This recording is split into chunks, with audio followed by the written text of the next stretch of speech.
सहारनपुर थाना गागालेडी पुलिस ने किया ब्लाइंड मर्डर केस का खुलासा। 1 महीने पूर्व मिला था व्यक्ति का शव, नहीं हो पाई थी मृतक युवक की शिनाख्त। शव के पास मिले मोबाइल फोन से पुलिस ने किया ब्लाइंड मर्डर केस का खुलासा। मृतक के गांव में रहने वाले एक व्यक्ति ने शराब के नशे में 20,000 रुपए लूट की खातिर व्यक्ति को उतारा था मौत के घाट।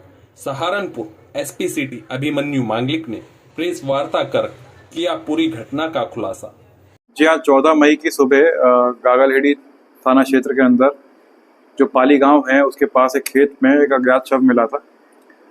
पोस्टमार्टम में जब उसका पोस्टमार्टम कराया गया बॉडी का तो स्ट्रैंगुलेशन आया था जिस कॉज ऑफ डेथ, और उसमें 302/201 का एक मुकदमा पंजीकृत किया गया था। बॉडी का आइडेंटिफाई करने के लिए काफ़ी प्रयास इसमें किया गया है। जब ये बॉडी हमारे पास मिली थी, एक ऐसा लग रहा था 25 से 26 साल के युवक की है और उसके हाथ में शिव कुमार के नाम का टैटू बना हुआ था। उसके पास से एक मोबाइल फ़ोन मिला था जिसमें कोई सिम नहीं था। तो उस मोबाइल फ़ोन कहाँ से परचेज़ किया गया है इसकी डिटेल हमने मोबाइल की जो कंपनी है उधर से निकलवाई। उनके द्वारा जो डिटेल दी गई थी उससे पता चला ये यमुनानगर में एक बिलासपुर एरिया है, वहीं के एक मार्केट एक शॉप से मोबाइल शॉप से ये परचेज़ किया गया है। हमारी टीम जब वहाँ पे गई तो आसपास के लोगों ने ये बात बताई कि ये फ़ोटो जब दिखाई गई थी मृतक की उसमें, तो उनके द्वारा ये बात बताई गई कि मृतक यमुनानगर में एक पास में चरखी है, वहाँ पे काम करता था। जब चरखी वालों से पूछताछ की गई तो उन्होंने ये बताया कि इसका नाम शिव कुमार और शिब्बू और ये गांव संबलहेड़ी का रहने वाला था। तो वापस से जब जो हमारी टीम है वो वापस संबलहेड़ी आती है। संबलहेड़ी में जब आती है तो पूछताछ की जाती है और उसके जब परिजन हैं मृतक के उनसे शिनाख्त करवाई जाती है, तो उनके द्वारा बताया जाता है कि उनका बेटा शिव कुमार ही है।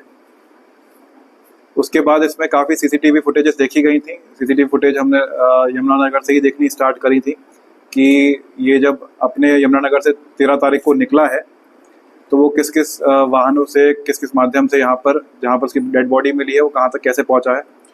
तो हमें एक बस हमारी ट्रेस हुई जो यमुनानगर से निकली थी और उसको घंटाघर पे छोड़ा था। घंटाघर पे छोड़ने के बाद इसने वहाँ पे जो कैंटीन है और देशी मदिरा की जो दुकान है वहाँ पर इसने शराब का सेवन किया था। वहाँ से कुछ खान पान का सामान भी लिया था। वहाँ से एक टेम्पो लेकर सड़क दूधली उतरा था। सड़क दूधली में इसकी मुलाकात जो अभियुक्त है राजेश सैनी, उससे मुलाकात होती है। राजेश सैनी इसी के गांव का है, 4 मकान छोड़कर रहता है इसके घर का और पहले से ही दोनों एक दूसरे को जानते थे। वहाँ पर इन दोनों के द्वारा साथ में शराब का सेवन किया जाता है। ये बात ही बतानी है कि जब ये चरखी से वापस यमुनानगर से आया था मृतक हमारा, तो वहाँ पर अपना पुराना हिसाब किताब करके करीब कुछ 20,000 रुपये कैश लेकर निकला था वहाँ पर। और जब बातचीत दोनों की हुई मृतक और अभियुक्त की यहाँ पर सहारनपुर में, तो अभियुक्त द्वारा देख लिया गया था कि इसके पास 20,000 रुपये हैं।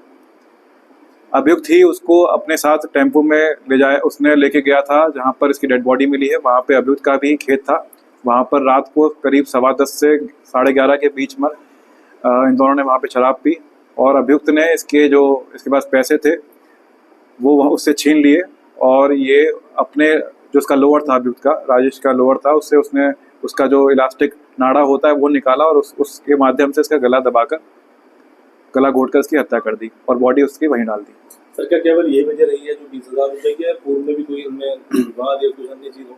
अभी जो अभियुक्त से पूछताछ की गई है प्रिलिमिनरी, उसमें कोई भी ऐसी पुरानी रंजिश का कोई कारण नजर नहीं आया है। उसको पैसे की जरूरत थी, वो भी मजदूरी का कार्य करता था राजेश सैनी, और इसी की वजह से और नशे में होने की वजह से उसके द्वारा पूरी घटना कारित की गई है।